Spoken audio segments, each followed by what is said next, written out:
Travel and Things in association with Sun Destinations, iconic destinations with amazing experiences, present In Conversation With.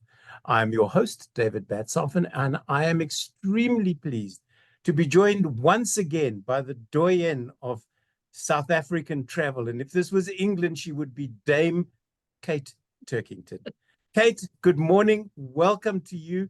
And this is a big year for you. This is the year Kate Turkington becomes even more legendary and turns 90. Yeah, don't say it. One of my grandchildren said, thank you for the introduction. One of my grandchildren says, no, Granny, you mustn't say you're turning 90. You must say you're just 10 years short of a century. And when you put it like that, 10 years short of a century, that I think brings it all into focus extremely well. You started traveling at around 14. Yeah. What made you, was this because your family moved and you moved with them? Or? No. This was just post-war Britain. It was about 1940 something, about 47, 48. Right. And I was a girl guide, be prepared. I was a girl guide, and I had made friends in my girl guide troop with a French girl called Agnes. And my mother, who was amazing and saw no blocks or impediments ever to doing anything. I mean, I was just thinking it was D-Day this week. Yeah. As a small girl, I don't know, maybe I was 7 years old. We lived in a little house in rural Hertfordshire, very near de Havilland's aerodrome. And of course, a lot of the D-Day planes went from there. And my mother took us out into the garden, my sister and I. It was a beautiful, beautiful June morning. And to me, as a little girl, it seemed that the sky was black with aeroplanes.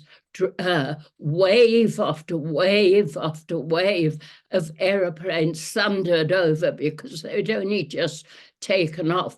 And my mother, who was always one for drama, said to my sister and I, never forget this day. This is the beginning of the end.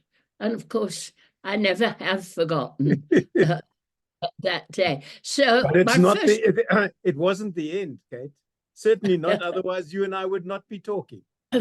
Exactly. Yeah. The beginning of the end of the war is what she meant. I mean, yeah. We had lived through 5 years of war. And so the girl guide, Agnes, my mother gets a phone call from Paris from her father, Monsieur Blanchard, and said, we'd like Kate to come and stay with us in Paris. I hardly knew the girl. My mother said, yes, of course. She paid £5 together. I made my own way to the coast. I got on the ferry at Dover. I was so ill. It was a very rough crossing. I somehow got from the ferry to the Gare du Nord in Paris. 14 years old, never been out of England before. Didn't know who was meeting me. This gentleman eventually rushed up to me and claimed me, took me off to the most wonderful apartment on the Boulevard Saint-Germain. They were very, very rich, his family. And then he put me on a train, overnight train. This is somebody who'd never traveled before, to the south of France, where I was met by Agnes and her brothers and friends. And it was like, after coming from post-war Britain, it was like going into a Hollywood movie. The mimosas were blooming yellow. The Mediterranean was a bright blue. There was a smell of flowers everywhere. They had bought fresh baguettes. I mean, you cannot believe it was like stepping from one existence into another. And they owned a villa next to the then Duke and Duchess of Windsor, whom we often saw strolling about in their gardens next door. And I spent a month in this idyll, this total Idle, and then went back to Snook sausages in England But only after. And that was my first experience of travel, but it also taught me, do it. My mother didn't. Yeah. My I was mother about to did. say, Kate, that nothing seems to have held you back. I mean, Yeah, at well, 14, you do my this, mother and too. and Who and everybody else has normal next door neighbors. No, you have the Duke and Duchess of Windsor. remember, my mother was one of those who did. I mean, she left school at 14, but our house was full of Shakespeare and Dickens. She quoted Omar Khayyam to us. She was an amazing woman. She saw no bars to anything. And as you know, David, at the age of 74, after a lifetime of working, oh, excuse me, obviously need a brandy. After a lifetime It's of 5 o'clock working, somewhere, Kate. she went to be the nanny to an oil sheikh, an oil No. prince in Saudi Arabia. She'd never been a nanny, and she hated children. And off she went in Riyadh, in Saudi Arabia, where she tried to get the slave girls to revolt. She caused absolute mayhem, looked after the little princes, and at the end of the year, they begged her to stay. And she said, no way, I'm going back to England. But she never, and I was brought up, and I think you know this, if you want to do something, do it. And Yeah. during that awful World War II, when the German bombers were coming overhead, she would again take my sister and I into our pocket handkerchief garden, and she'd say, look at the moon. If you want to go to the moon, go to the moon. Go to the moon. So that's how I was brought up. If it's there, do it, get there. And that's been your motto. And I know it's been mine because of our relationship. I always say that when I grow up, I want to be you, because you have led the most extraordinary life. And I'm going to jump forward, and then I'm going to jump back, just to expand on what you've said about your mom saying, look at the moon, and if you can be it, do it, type of thing. You recently had a fall in Emerentia. You lost some teeth. You wrote about it on Facebook. So this is not a surprise to people. Yet your takeaway from that was Richard, who was the really good-looking young paramedic who came to your assistance. Not the fact that at 89 I fell on my face and lost teeth.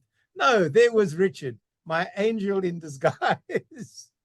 He was drop dead gorgeous. I mean, Turkington, here am I lying with blood all over my face, surrounded by an anxious crowd. And this drop dead paramedic picked me up in his arms and attended to me. And I was out walking with one of my daughters and son-in-law, and they had taken a longer route. We were walking dogs. I was taking a shorter route, and I always meet them on a certain bench. So when they actually found me on the certain bench, there's Kate surrounded by an anxious host of people, blood pouring from her, but in the arms of a drop-dead gorgeous young man. See, this is what I love about Kate, viewers, is that she never gives up. 85 years, at 85, if I remember correctly, maybe a bit younger, broke ribs coming off a quad bike in Namibia. Back on the bike, I have to get back to camp. There's no other way. I'll drive with broken ribs. Exactly. So there's this never say die attitude, which I really enjoy about you, Kate. And I think that younger people today should take inspiration and aspiration from you, and learn that the only person holding you back is yourself. There is a way and a means to do anything, even from a cost point of view. You can find the wherewithal to do it. So let's go back to Kate, who has just finished school, finished university, or maybe let's just say Kate at 18. You've had the French experience under your belt. You've waved to the Duke and Duchess of Windsor. I've been in Sweden. I have my mother's family are Swedish. I actually have a Swedish grandfather, well, long dead, who sailed with Joseph Conrad. He was the captain of a sailing ship, and he used to say in his old days, in my day, he said, the ships were wooden and the men were iron. Today, the ships are iron and the men are made of wood. He did everything. He had his toes bitten off by a shark. He trekked across Canada in the middle of winter. He abandoned a ship in Russia. One night during the war, I remember 6 Russians coming to the house, and there was great jollity. My grandfather spoke Russian. Talking of which, this very last week, we had 6 gorgeous Russians round to the house. They were a little trade delegation. It's a long story. I won't bore you with it. But I walked in. We have one wonderful room with a bar. When we bought the house, we said, my God, a bar, we're going to get rid of it immediately. And of course, we didn't. And it's the genuine article with the brass bar for your feet and absolutely beautiful. Not built by us. Anyway, the Russians came, and I arrived a bit late, of course, because I wanted to make an entrance. As one does, Kate. About 6'4" with flaming red hair. And I don't know if you ever saw the Icelandic TV series Trapped. The lead was a big bear of a man who became an instant worldwide global darling in Hollywood. And I go up to this 6'4" red-headed Russian built like a teddy bear, threw my arms around him and said, I want you, you're mine. And of course, we actually threw them out of the house at 1 o'clock. We had such fun. And because I've been to Russia a few times, which helped, I was saying to them, one of them didn't speak English, and they were going off to Cape Town the next day. And I was trying to explain Cape Town and Johannesburg. So I said, think St. Petersburg, Moscow. St. Petersburg, Moscow. I said, Cape Town, Johannesburg. And we got the most. They've been practically WhatsApping us every day. They said on previous visits, they'd visited 17 countries, never ever South Africa. And of all the countries they'd visited, they'd never had a welcome like the one they had in South Africa. So there we are. They're going to be great tourists. Yeah.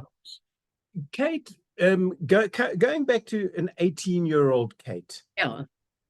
What would you say to that incarnation of you, or what would she think of you today? Is this where she had thought, because really? She one of my, and I do claim it as a gift. I think it is a gift. I have always lived in the present. I have never lived in the past. I have never lived in the future. It's what the Dalai Lama once said to me, and I've quoted it often. He said, the past is gone. You learn from it, but it's gone. The future never comes. Carpe diem, seize the day, do your best in the day. And that, so I have never thought forward, and I've never thought back. And I think it is a gift, because it saves you a lot of work.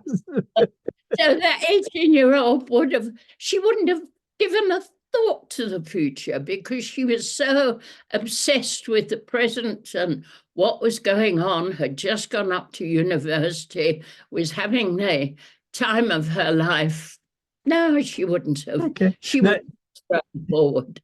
You tossed in there so very casually the Dalai Lama.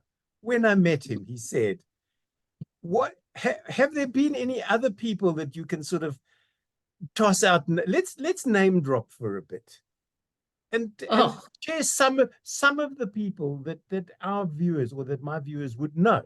I mean, did you ever meet one of the Beatles? I have a sneaking suspicion. I interviewed all 4 of them. There you go. They were about the same age. I think they were a wee bit younger than me. I was doing, I had my own BBC talk show called prime time called Kate to 8. And my script, David, you would appreciate this. The script said roll credits. Then on the blank page, there'd be 2 musical stoppages or a musical. And the bottom of the script was roll closing credits. I had to fill that space. I had absolutely no experience. Nobody told me how to interview or whatever. So I had some very, very famous people on the show.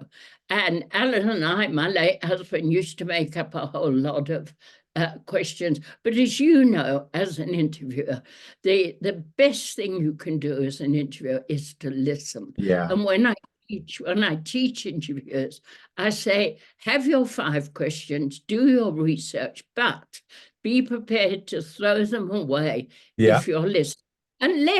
Unless you have a particular agenda that you know you want to get something out of somebody.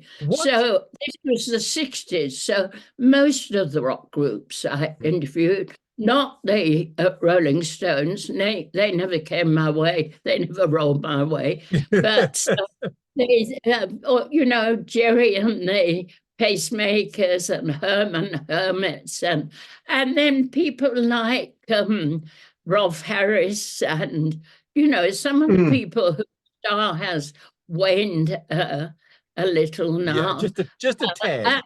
There's so many. And some I've totally forgotten. Sometimes people mention a name, and I think, oh yes, I actually talked to that person. Yeah. And my experience is, and I'm sure it's yours too, as a very experienced interviewer, the people who are absolutely at the top are usually so nice and so charming. They have nothing to prove. Who are clawing their way up, or the people who are slipping on the way down that tend to be difficult, but not people who are, and you meet it in everyday life. For sure. Who are content with themselves, happy with themselves. And I think this is one thing old age gives you. You know, along with creaks, you know who you are. Yeah. You don't want to be anybody else. You're so comfortable and content. And you've also learned the major lesson of life, which is the most, sorry to sound a bit Facebook cheesy, but the most important things in life are family and friends. And I think it takes... Forget the fancy car, forget the apartment. It's family and friends matter. At the end of the day, and as you get older in life, you to 90, me into my 70s now, you learn that the opening nights and all the accoutrement which comes with this entertainment industry we find ourselves in are absolutely unnecessary. You can walk away from them tomorrow. And those people that fling their arms around you at opening nights and go, oh, it's so wonderful to see you, won't even remember who you are the next day. Do you know, David, I never, ever go to opening nights because all the wannabes in their frocks are there. I should say, they're all shouting. People come and kiss you, you don't even know who they are. So I always say to the Daphne Coons and the Mark Sages and the people who invite you to opening nights, I say, thanks so much for the invite. I'd love to come 3 or 4 nights later. Into the run. They know me. I don't want to be there in that. Yeah, I don't want to be there in that kind of false. You know, people are there to be seen. Yeah. I hear exactly what you're saying. Fair enough. We've all done our time at opening nights. Journey. You know, we've all been there and done that. I'm now exactly like, but I've gone one better. Because certain of the theaters now have a Sunday matinee. Now, if the opening night is a Saturday night, I will say to the management concerned, please could I come to the Saturday or to the Sunday matinee so I can go out in the light and come home in the light. Exactly. And then have Exactly. soup and go to bed type of thing. Exactly. Yeah, But we have, just as an aside, we do have the most amazing theatre scene we do. in South We Africa. do. And You it's not know, forget highly about it. regarded enough. As I say, you've got your Daphne Coons running theatre on the square. You've got Monte Casino. You've got the main theatre, Johannesburg Theatre. And just 2 weeks ago, I went to FIDA, which is the school's play festival run by Pippa Sandilands. In 17 years, they've gone from 3 entries. It's a competition between schools. The schools have to write their own plays, act their own plays, and then they bring them to the Little Johannesburg Theatre. Right. There were 60 plays. Wow. They were absolutely, they have trigger warnings. Sometimes the parents aren't always aware of what's in the play. What's about to happen? The schools, if the school has agreed, the feeder management agree. The night I was there, we had somebody giving birth on the stage. We had gender violence. We had trans. We had false I want to be kind of thing. We had xenophobia. All these plays written by kids.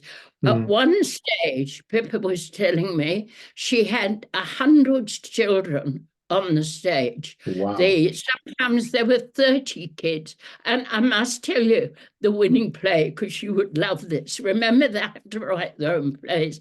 It was set at the traffic lights at a robot.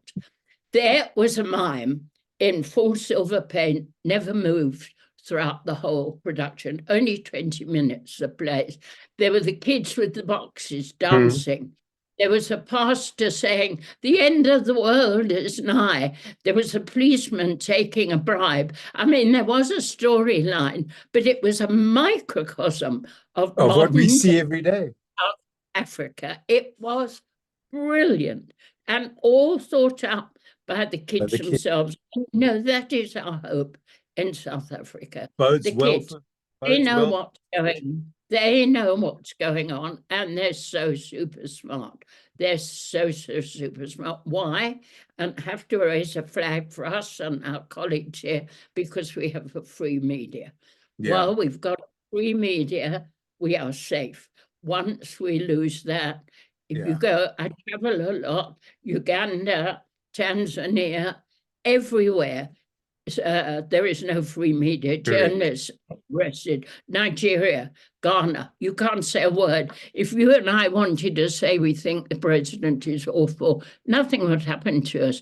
Uganda, you're going to be in jail and probably shot. So while we've got a free media, we're safe. We fight for it.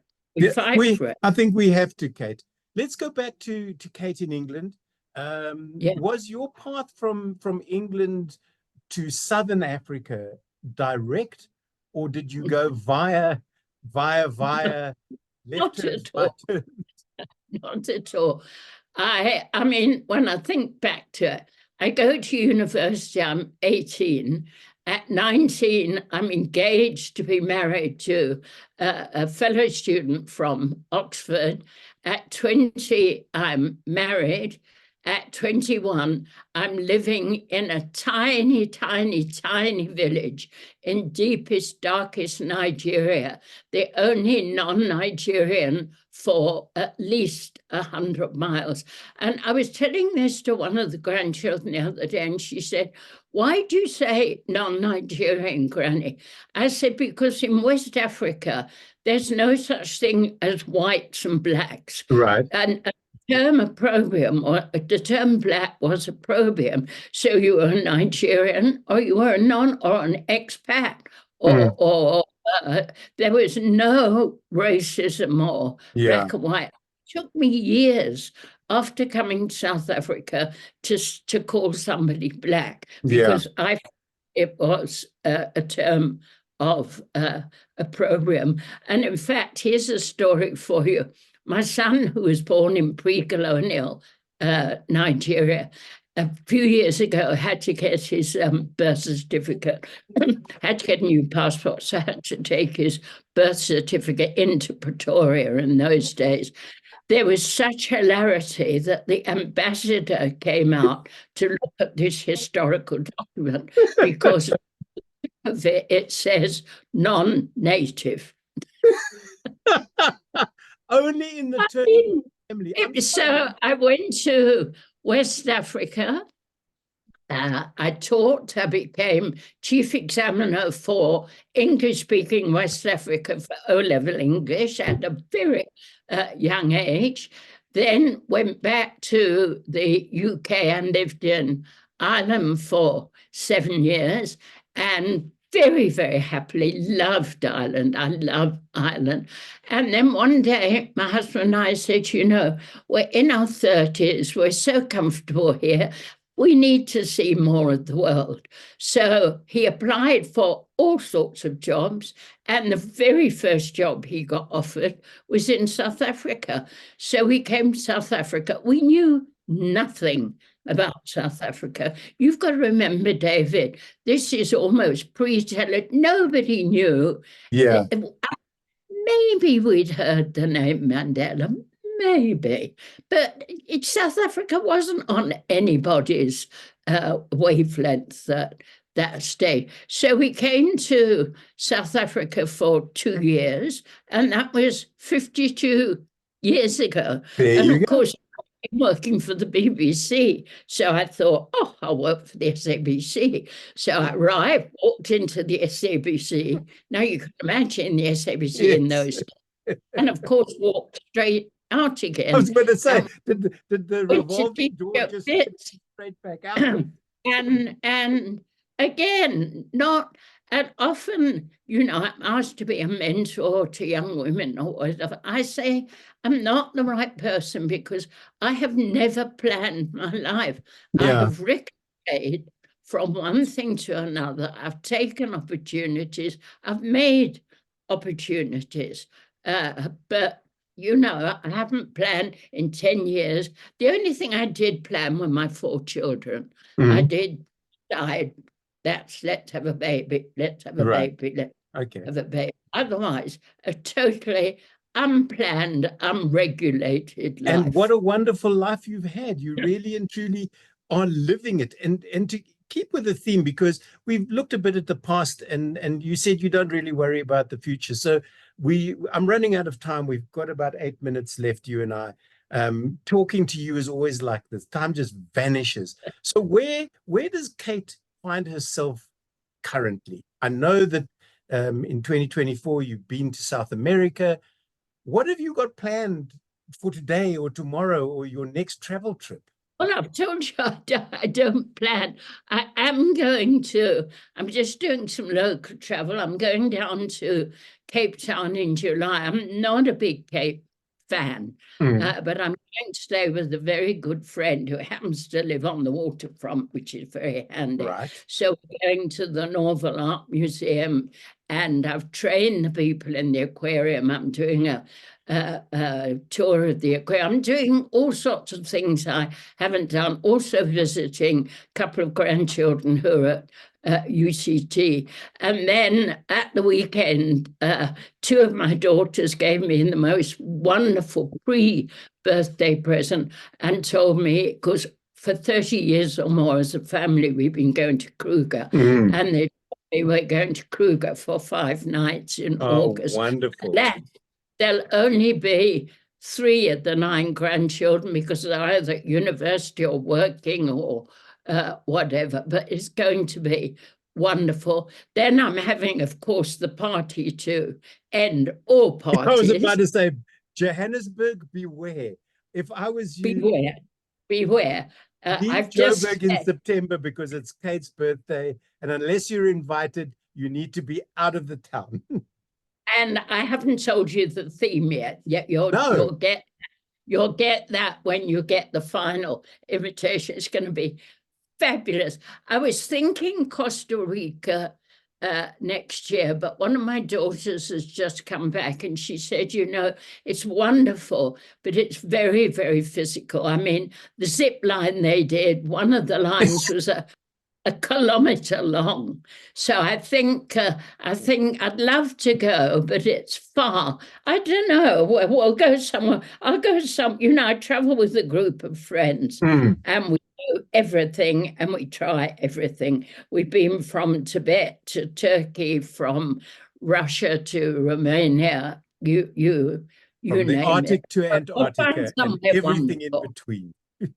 Yes. Kate, it's always wonderful to talk with you. I wish you all the very, very best as you zip line into your next decade.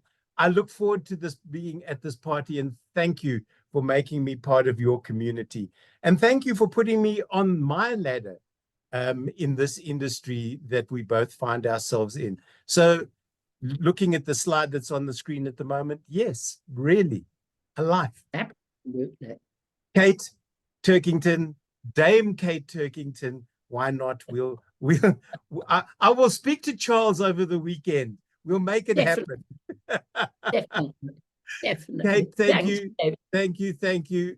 Thank you so much for taking the time to talk to me once again. This has been In Conversation With. My name is David Batsoffen, and she, without doubt, does not need introduction. She is the one, the only Kate Turkington.